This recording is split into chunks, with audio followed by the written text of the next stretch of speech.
Welcome back everybody to Let's Play History with me, Jan, and the co-op multiplayer here in Field of Glory Kingdoms together with Peter.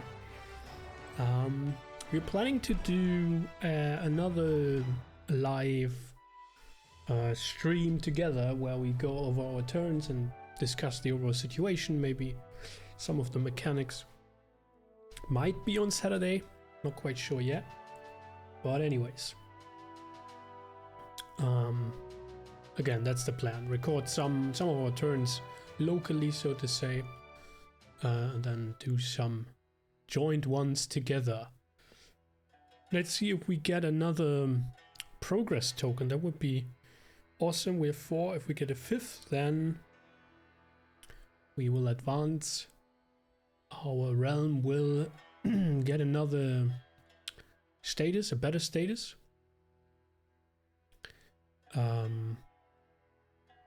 Although even that's not quite clear in the overview. We were wondering about that already. In the overview of government quality types or levels or whatever you want to call them, actually the domain limit matters at a specific upper level you are at. Can't remember if we already discussed that in one of the previous episodes, but that was one thing that just came to my mind. Please show me where my army moves. Thing is, during the processing of the turn, I can't really... well, only roughly move my cursor and the map around. But this is the interesting part, where my army is moving, right? All eyes on the army. Still a little bit annoyed about the fact that we cannot form the lowlands. That was the strategic goal initially. Alright, so what's going on? Deploy a spy network has become available as... where is it? Deploy as a regional decision. Dispatch several spies either in the target nation or your own nation. Remember, nation is not an applicable term for this historical period. They will gather intelligence at regular interval or try to protect your nation from assassination attempts and subversion. It only costs 2 authority points. So who do we think needs a spy network?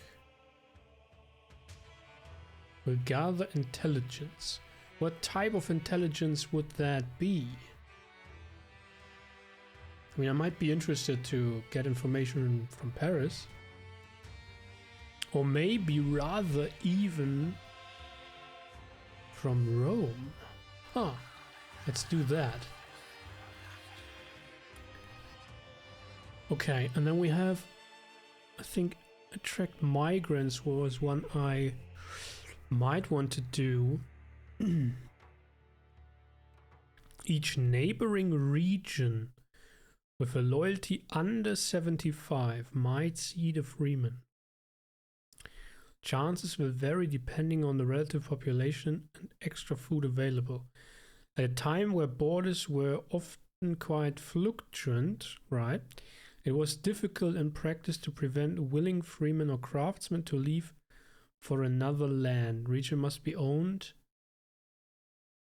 Must have at most 10 freemen population. No chance that we have anyone that has 10 freemen. How would we even be able to select those? Why am I able to select this decision? Neighboring region. That could potentially even be our own, right?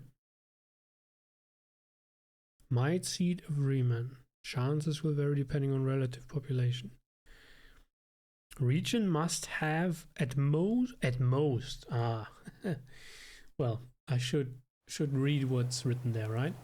Well, I would do that in Goslar and try to get folks from all around.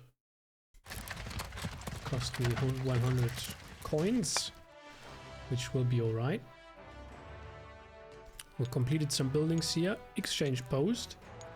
That's very good. It produces money, piety, and stewardship, and would gain even more from amber, wild beasts, furs, and pelts, which we don't have.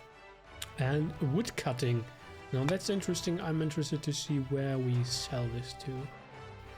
So we export it to Prague and Villen. Very good.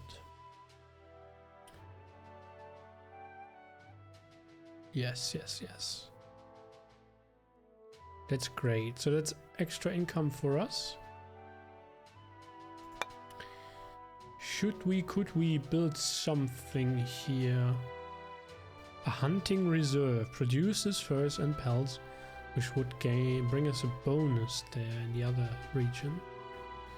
Herbalists, pilgrims, refuge, piety. Well, we could use them both. Stewardship too. This is part of Swabia, so it's an independent region, and therefore I shall build the hunting reserve here. And what shall we do in Pilsen?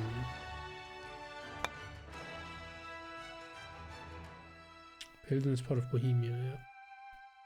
Food storage. A well might be nice to have.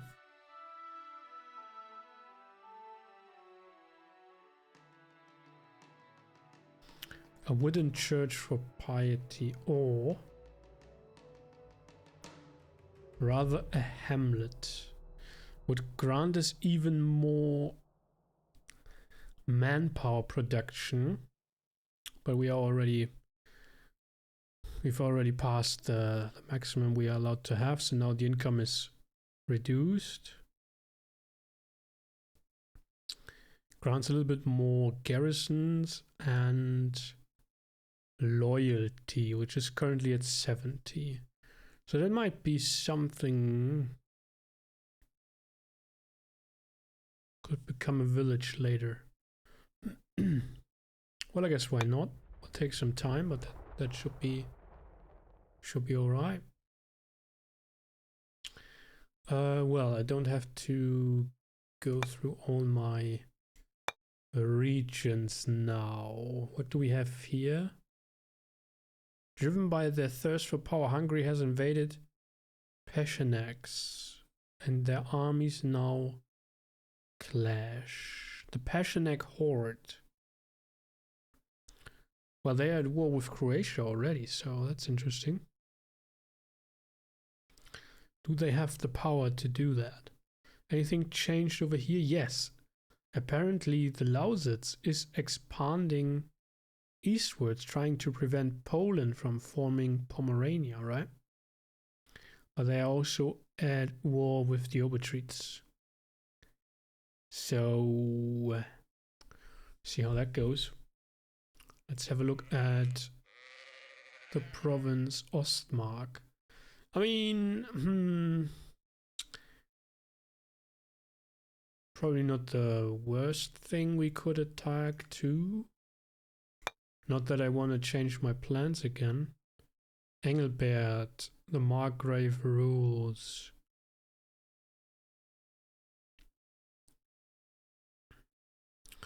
Sounds like he's a Catholic then.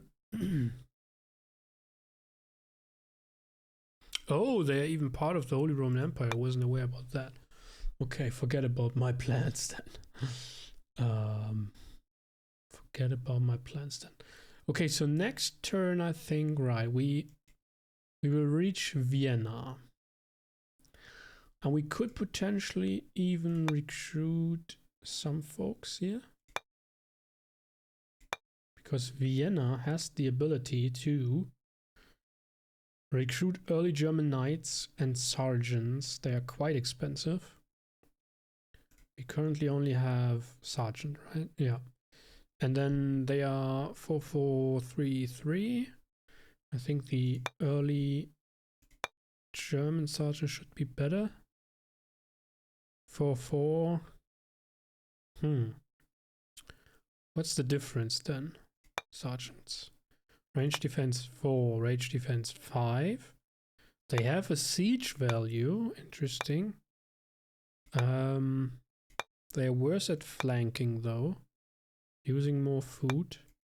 And have slightly better attack and defense values. Alright. But we can also get the early spearmen here. Which are actually part of the standing army, not even levies, which is interesting, I think. Were the 100 coins already deducted from there? I don't think so.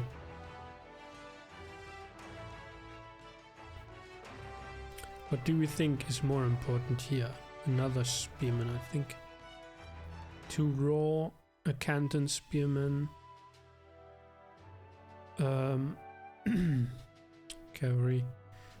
Yeah, I mean, another cavalry would be nice too.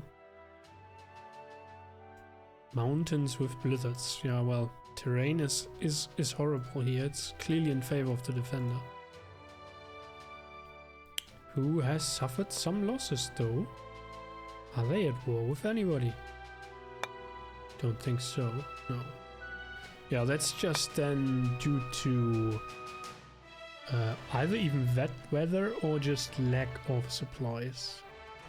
Might that be manpower, money? Or metal even.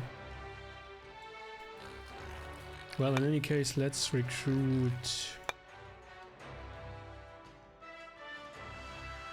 Well, let's recruit the early German knights. 1 unit. 5 turns! Well, okay. Should be alright. Issue is that I don't have anybody in... No, it's 3 turns.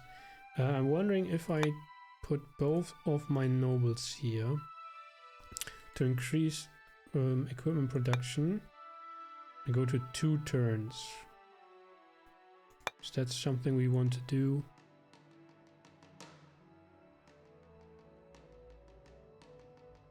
Here we have a regional loyalty bonus, but for some reason Vienna also is an unrest, and there's widespread dissidence for 4 turns. Okay, I wasn't even aware of that. All right then. We urgently need growth here, though. That's a true issue we have. Okay, then I don't think there's anything else we could do other than trying to trigger this. So what I'm going to do is declaring war on Holland now. So it cost us 3 because we got rid of, we don't have a claim, we have a claim. They are insignificant, with even makes it cheaper. And then the only thing is that they are also Catholic. So we declare war on Holland. And that should then next turn force Carinthia potentially to declare war on me. They are my vassal right now, but I'm forcing them to provide me their armies. So the next turn will be super curious, or interesting rather. I am curious, the turn will be interesting to see how this triggers. I'm hoping for war, of course. And apparently... Oh, Peter only has played 1 turn.